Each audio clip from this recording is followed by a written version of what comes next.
race. Now, in Kingston, 48.67 for the Olympic silver medalist from Bahrain, Salwa Eid Naser.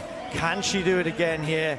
Paulino had not been beaten by Naser, had not been beaten for a couple of years in the 400 meters. Will she manage to turn things around here? Gabby Thomas was also ahead of her. Gabby now, as we know, moved down into the short sprints. Then we throw in some new challengers. Alexis Holmes has been here as a racer with Nikisha Price in there 5 and 4. So Alexis knows that in the middle lanes they've got a slight advantage over the challengers, particularly Amber Anning, who we're going to see in a second. There's Nikisha Price. Was only 8th in Kingston in that incredibly fast race, so she'll want to turn that around. So the world indoor champion from Great Britain, been based in the US for quite a few years now. Good 200-meter runner as well. Was disqualified actually at the European Indoor Championships. A real shame that was for lane infringement. Then Stacey Ann Williams, she must look at the times and go, well, I'm pretty good. I've run 50 flat in my career. But that makes me the slowest in this field. Not by much.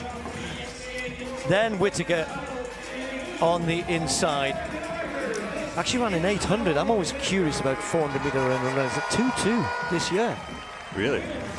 Okay. This is a walk in the park for her, yeah? It's impressive. Yeah. Actually, Amber Anning's last race, 2.6 for an 800. What's going on? You want that 400-meter runners, exactly. Yeah. Just testing them in early season. Yeah.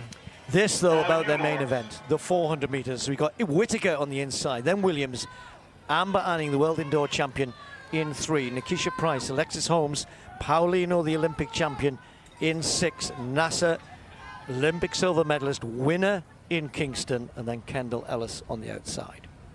You know Naser's going to get out, but Paulino does have her in her sights just outside of her. Set.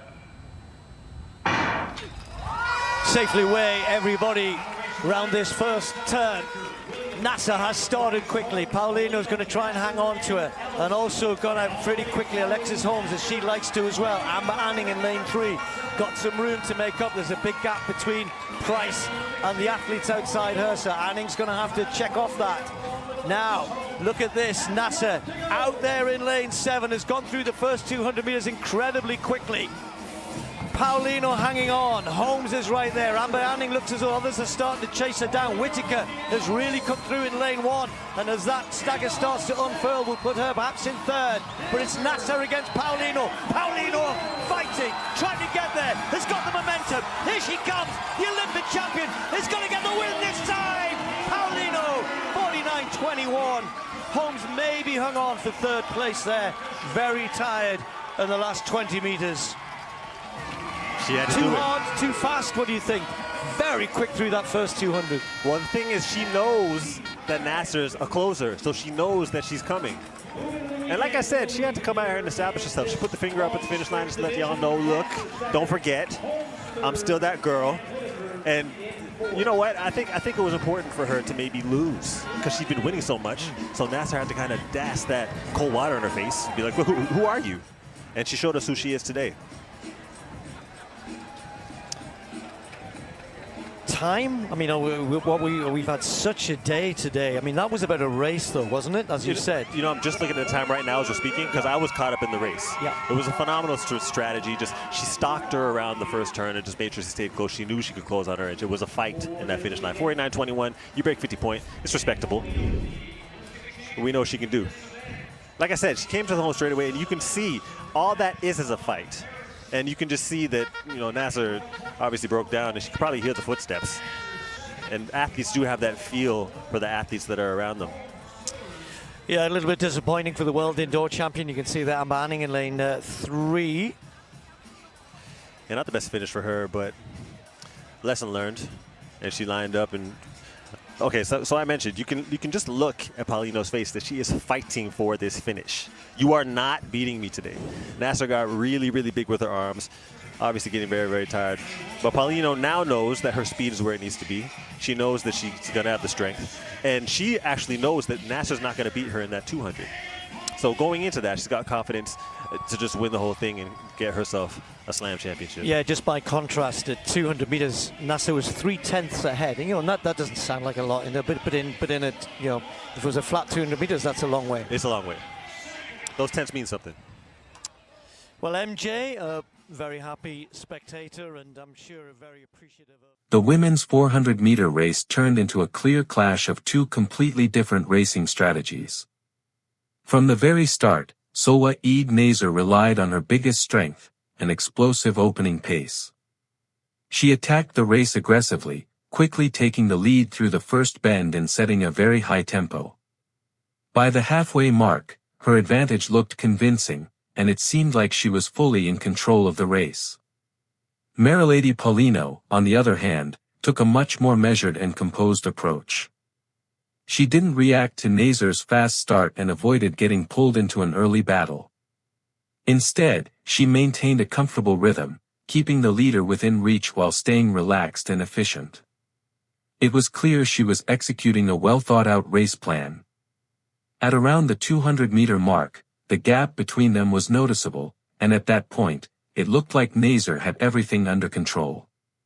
However, this is where the key factor of the race began to emerge: energy distribution. The demanding early pace slowly started to take its toll on the leader. As the race entered the final stretch, signs of fatigue became visible in Naser's running. Her stride lost some fluidity, and her form became less efficient. Meanwhile, Paulino looked stronger with every step. She began to gradually increase her speed, closing the gap little by little. The home straight became the decisive moment of the race. Paulino unleashed a powerful finishing kick, showing excellent endurance and control. Naser tried to hold on to her lead, but the early effort had already drained too much energy. The difference in strategy became obvious. Paulino surged past her rival in the final meters to secure the win. This race clearly demonstrated how crucial strategy is in the 400 meters. A fast start alone is not enough if the effort isn't properly managed across the full lap. Paulino proved that patience, composure, and precise timing can overcome even the most aggressive race execution. In the end, her victory was not just about speed, but about tactical intelligence and experience.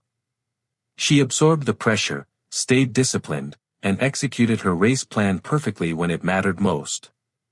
This kind of racing makes her one of the most dangerous and consistent athletes in the 400 meters. Looking at the bigger picture, this race once again confirmed that at the elite level, the smallest details make the biggest difference: pacing, timing, and the ability to read your body throughout the race. That's exactly what separates champions from the rest. Friends, thank you very much for watching. Don't forget to like the video, and I'm looking forward to your comments. This was Alexander. See you in the next episode.